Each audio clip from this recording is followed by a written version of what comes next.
Bonjour à toutes et à tous. Alors j'espère que vous voyez bien l'écran que je vous ai partagé et que vous m'entendez bien.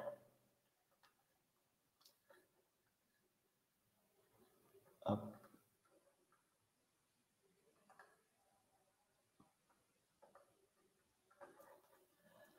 Alors bienvenue à ce webinaire sur l'activité Canva.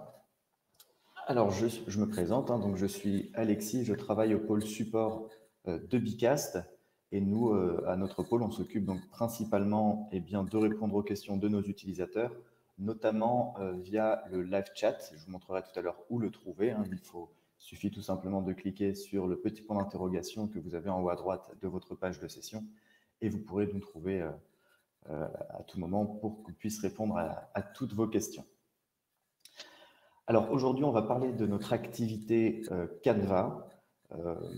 On en fera tout d'abord une présentation globale, à savoir comment cette dernière fonctionne, à quoi elle peut bien servir, comment créer une activité Canva. Et par la suite, on verra quelques cas d'usage. Dans un premier temps, avec un icebreaker. Alors, c'est un type d'activité qui vous permettra donc de récolter un peu l'opinion de vos participants.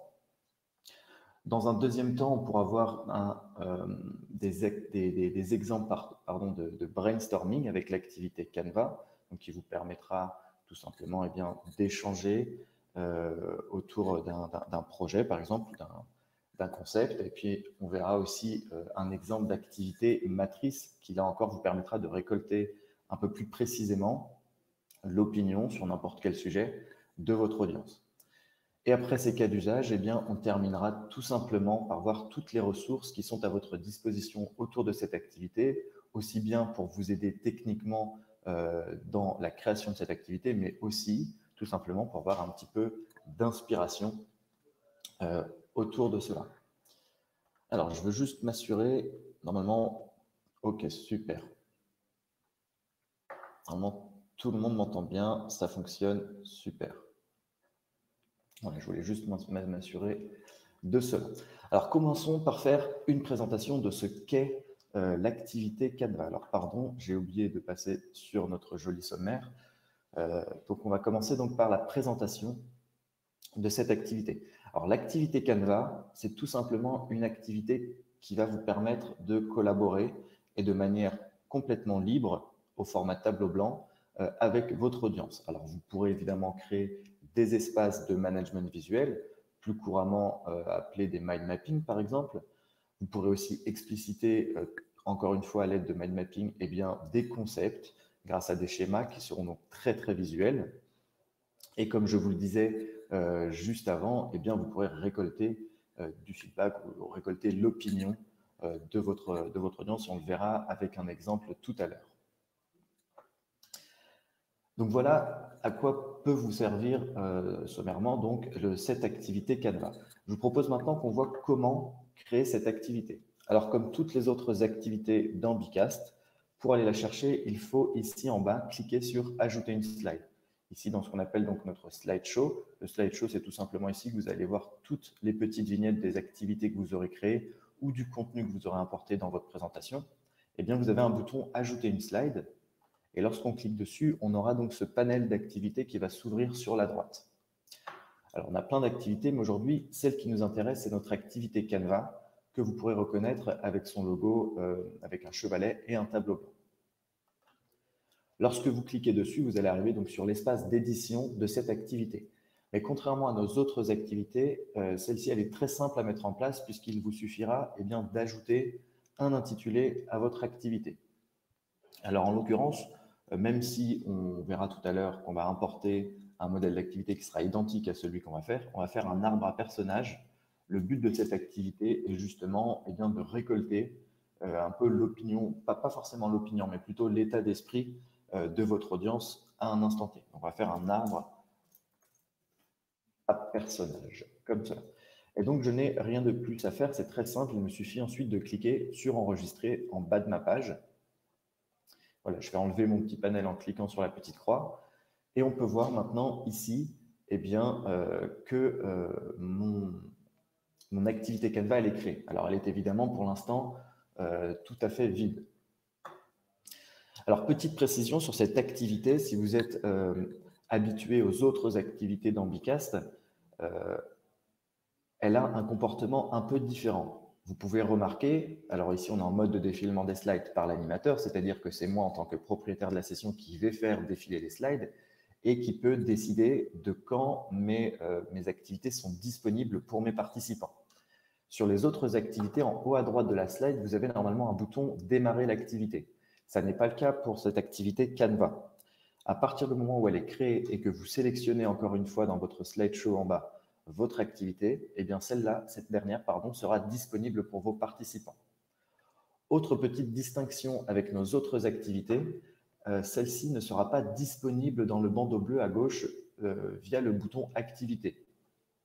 Encore une fois, pour rappel, toutes les autres activités en mode de défilement des slides par l'animateur, une fois lancées, sont disponibles via ce bouton, tout simplement pour que vos participants puissent les jouer alors que vous n'avez pas sélectionné la slide en particulier, tout simplement. Ça n'est pas le cas de l'activité Canva, tout simplement parce que le but de cette activité, justement, c'est d'apporter une vraie plus-value collaborative à votre session. Donc, tout le monde doit y être au même moment. Donc, voilà les particularités de cette activité. Alors, sur cette dernière, on va retrouver plusieurs boutons. Alors, tout d'abord, sur la gauche, on va retrouver toute notre boîte à outils. C'est ici que vous allez pouvoir venir piocher tout simplement vos éléments que vous allez pouvoir ajouter donc à votre activité. Alors, vous avez le curseur, donc ça, ce sera tout simplement pour sélectionner des éléments. Vous pouvez aussi remarquer d'ailleurs qu'on a déjà des personnes qui sont sur notre activité. Vous allez pouvoir suivre en temps réel vos collaborateurs sur l'activité Canva. On a en dessous l'élément bouton, l'élément dessin qui vous permettra de dessiner, l'élément texte pour ajouter du texte, notamment des consignes, l'élément forme, l'élément image et l'élément note. Alors, on va les voir en créant justement maintenant notre activité. Juste avant, vous pouvez voir aussi en bas qu'on a toute une partie de gestion, disons, de la visualisation de votre activité Canva.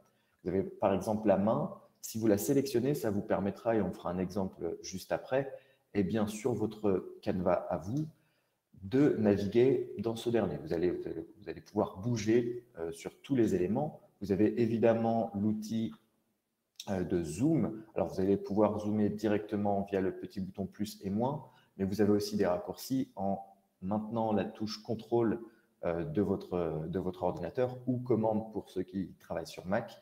Et avec la molette de votre souris, ça dézoomera ou ça zoomera. Et vous avez ici, là où j'ai mon curseur, tout simplement la liste de tous les raccourcis. Alors, une fois que vous deviendrez coutumier, disons, de cette activité Canva, vous pourrez utiliser ces raccourcis pour ajouter des éléments bien plus facilement qu'en passant par notre boîte à outils. Alors, je vous propose justement qu'on crée une activité ensemble et comme je vous le disais dans l'introduction de ce webinaire, on va pouvoir tout simplement créer un icebreaker. Alors, tout d'abord, qu'est-ce qu'un icebreaker? Qu'est-ce qu'on appelle un icebreaker? C'est une activité plutôt ludique qui va vous permettre, disons, de récolter du feedback de votre audience et qui va pouvoir un peu de détendre en quelque sorte l'atmosphère.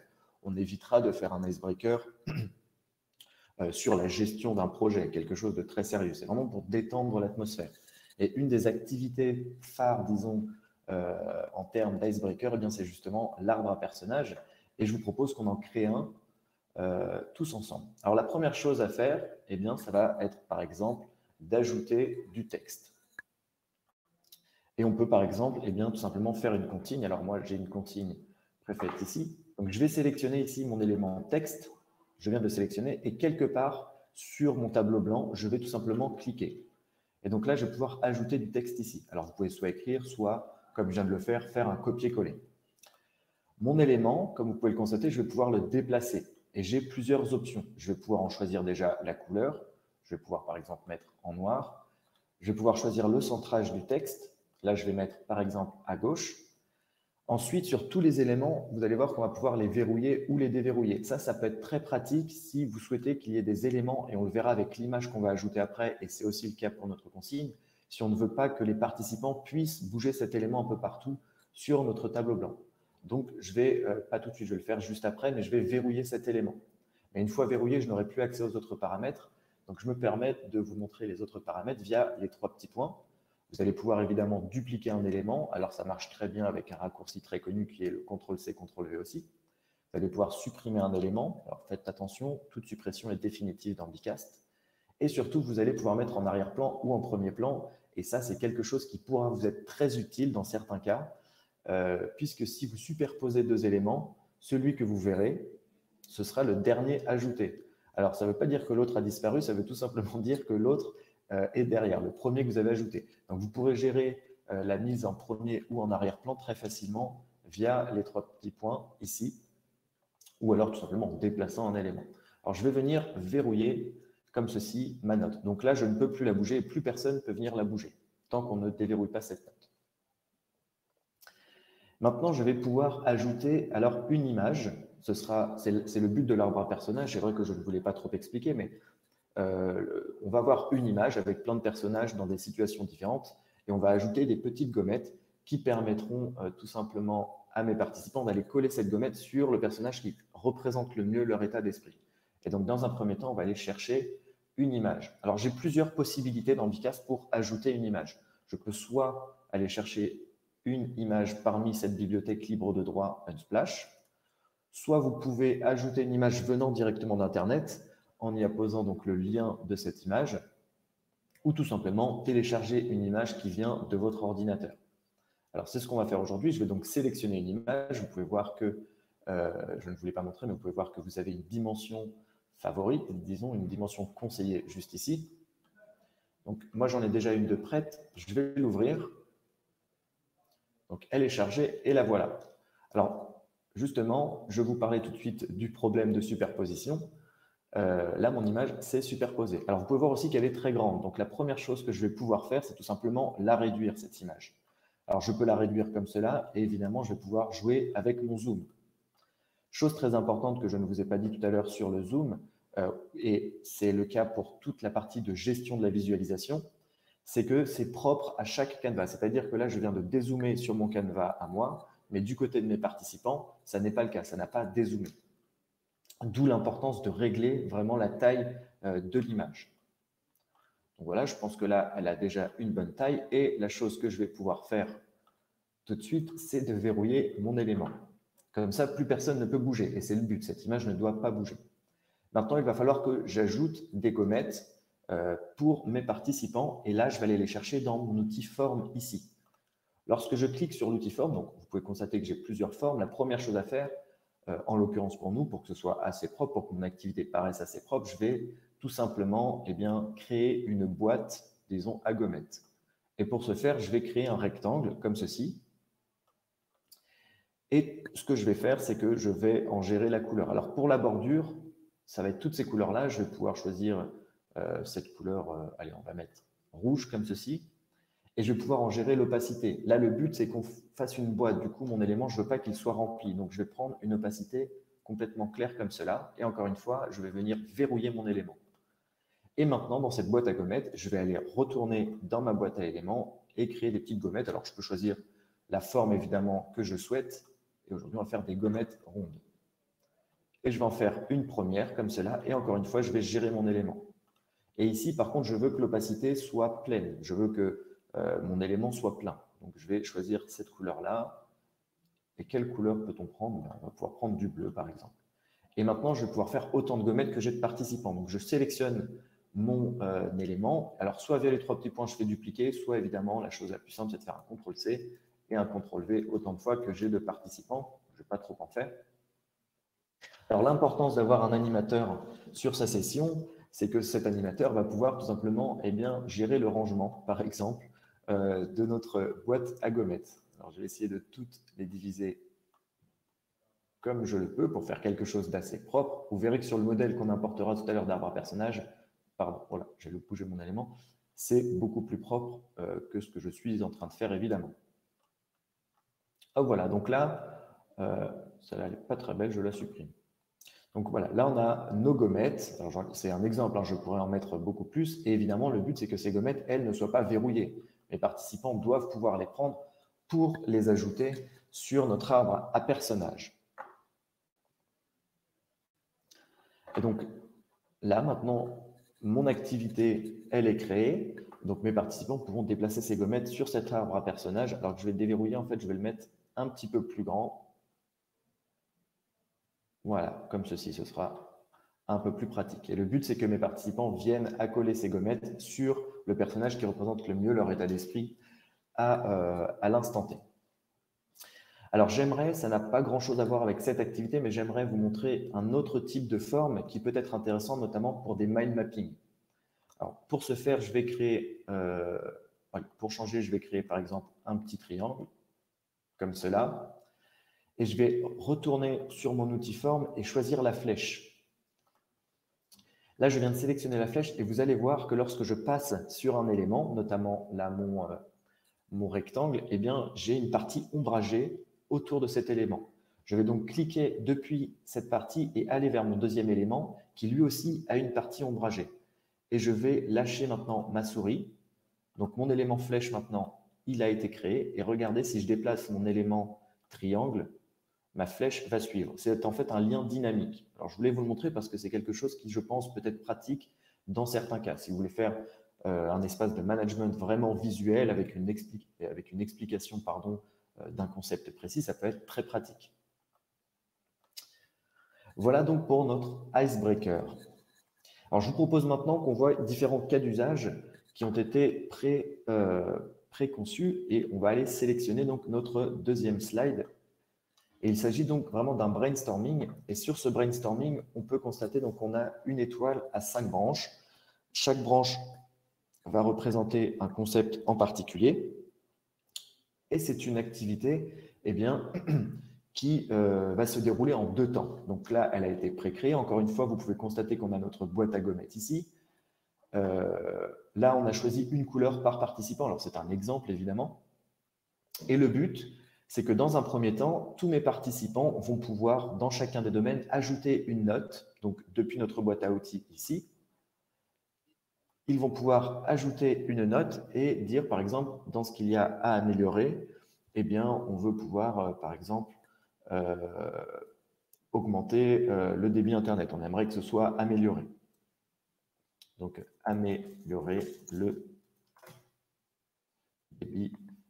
Alors, je vais évidemment zoomer sur mon élément. Enfin, je vais plutôt l'agrandir. Hop, on va venir zoomer dessus. Je vais l'agrandir pour la mettre comme l'écran. Voilà. Hop, je dézoome. Donc voilà, donc là, j'ai ajouté un élément ici. Donc ça, c'est la première partie. Mes participants, et d'ailleurs, vous pouvez les voir en temps réel, vont pouvoir ajouter chacun leur note parmi tous ces éléments.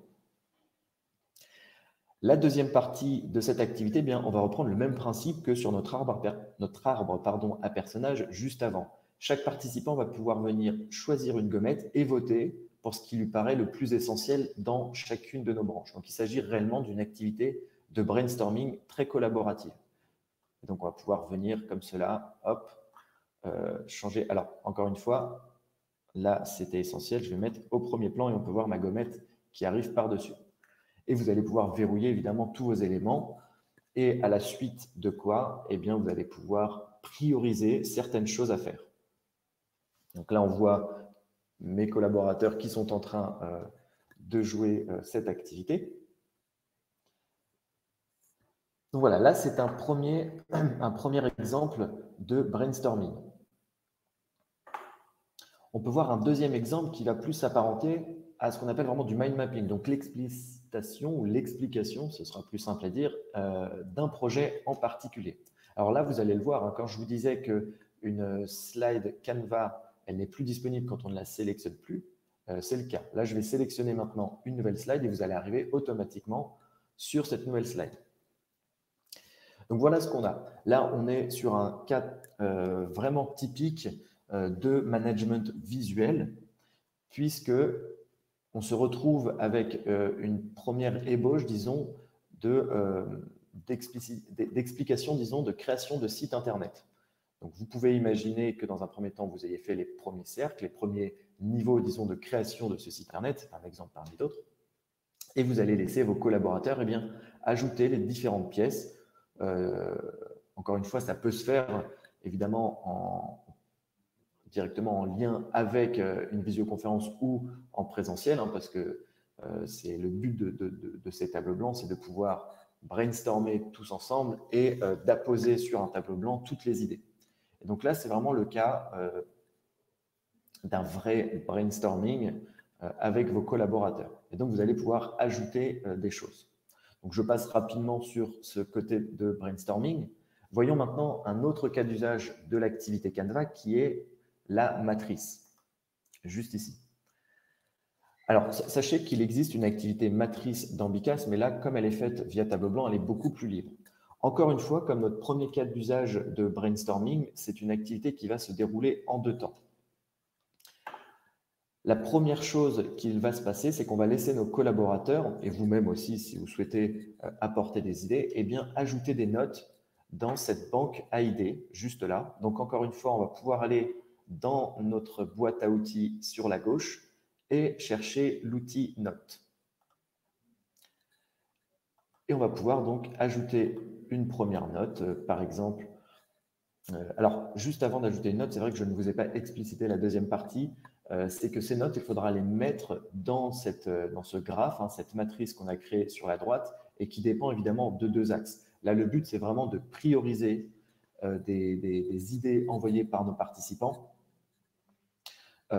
selon leur difficulté / coût par rapport à l'importance / impact de cette idée.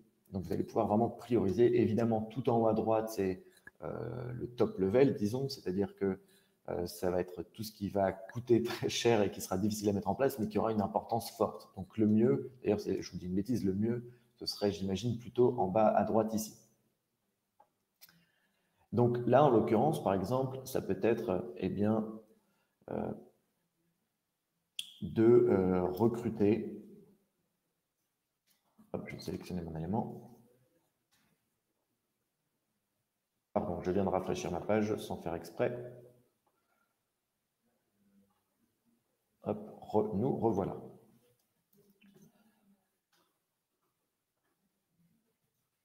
Hop, voilà. Recruter, par exemple, une personne au support. Donc, encore une fois, l'importance d'avoir quelqu'un qui soit animateur, qui vous aide en tout cas dans l'animation, eh bien, ça va être de pouvoir faire une banque d'idées assez propre, peut-être de reprendre certaines fautes d'orthographe comme j'ai pu en faire aux fautes de frappe. Et donc, une fois que cette première partie de l'activité est faite, on va passer à la deuxième partie de l'activité qui, encore une fois, va être eh bien, de brainstormer de manière orale avec vos participants et de savoir où positionner eh bien, toutes ces idées. Alors, en l'occurrence, par exemple, recruter une personne au support, peut-être que ce ne sera pas si cher que ça. Est-ce que ça peut avoir un fort impact? On dira que oui. Donc, on peut le placer ici. Et comme pour notre premier cas de brainstorming, eh bien, à la suite de cette deuxième partie d'activité, vous allez pouvoir eh bien, tout simplement prendre une décision sur ce qui est à faire ou tout du moins prioriser les choses à mettre en place. Vous pourrez évidemment, encore une fois, bloquer tous les éléments pour éviter que les résultats bougent et pour en garder donc une trace. Alors, vous pouvez évidemment, via les 3 petits points en haut à droite, faire une capture de votre slide à l'instant T. Ça peut être pratique aussi pour être sûr que rien ne bouge. Et donc, voilà pour notre troisième cas d'usage, disons, de cette activité Canva. Donc, cette activité au format tableau blanc.